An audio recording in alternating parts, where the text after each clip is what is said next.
মন্ত্রিসভা আগে হোক, হবে হবে কি হবে আমি জানি না। পার্টি আমাকে টিকিট দিয়েছিল একটা এমএলএ এর জন্য, আমি এমএলএ জিতে পার্টিকে দিয়েছি। 15 বছর মানুষ সুযোগ দিল মমতা ব্যানার্জিকে, কিছু না করে অভিযোগই করে গেলেন। রাস্তা থেকে আরম্ভ করে আদালত পর্যন্ত অভিযোগ আর অভিযোগ। ওনার বাড়িতেও তো ওনাকে মারপিট করে। এখন তো কমপক্ষে একটু অনুশোচনা হোক, বয়স হয়েছে, একটু আত্ম আলোচনা করুন যে কি ভুল ছিল, কেন লোক আমাকে গলা ধাক্কা দিল। এখনো মিথ্যা কথা, এখনো সেই চলে যাচ্ছেন।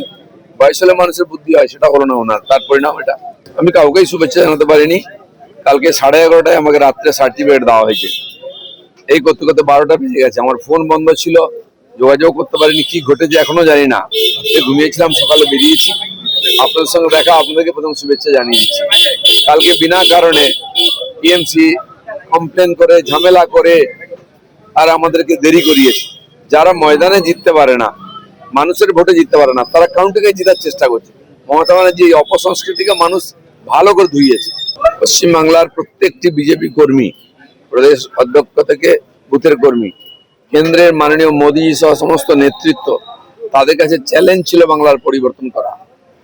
300-র বেশি কর্মী প্রাণ দিয়েছেন, রাজনৈতিক হিংসার বলি হয়েছেন আমার চোখের সামনে। তার পরিণাম আজকে শ্যামাপ্রসাদের স্বপ্ন সফল করার জন্য এই যে বলিদান, সেটা আমরা শ্যামাপ্রসাদকে উৎসর্গ করছি। আর নরেন্দ্র মোদী, শ্যামাপ্রসাদ মুখার্জি এক একটি স্বপ্নকে সফল করছেন। বাংলা জিতে সেটাও সফল করলেন। যখন সিপিএম হেরেছিল, বুদ্ধবাবু থেকে আরম্ভ করে সবাই হেরেছিলেন। পশ্চিমবাংলার মানুষ সুযোগ দেয়, তাকে দেখে কি করছে, তারপরে নির্ণয় নেয়। 15 বছর আগেই বিদায় হওয়া ছিল, অনেক দেরি করে, অনেক ক্ষতি করেছেন। তো উনি সদ্ব্যবহার করেননি, তাই বিদায় হয়েছিলই। গেলে তো মাথা থেকেই পরিবর্তন হবে। আগে আমি গিফট দেবো জনতাকে, যারা আমাকে জিতিয়েছে। আমি কাউকে কোনো গিফট দিই না, বিশেষ গিফট নিও না। লোকে আমাকে জামা কাপড় দেয় এই পর্যন্ত ভালোবেসে। মন্ত্রী হিসাবে আপনাকে কি দায়িত্ব দেখতে চাইছেন? কে? ওনাকে জিজ্ঞেস করুন কি দেখতে চাইছেন। স্বামী হিসাবে দেখতে চাইছেন না মন্ত্রী হিসাবে, উনি ঠিক করুন। মোদিও টিকিট চাইছিলেন, টিকিট তো 3000 লোক চেয়েছিল। টিকিট যাদের দিয়েছে সবাই তাদের লড়াই করে জিতিয়েছে, এটা আমাদের রীতি।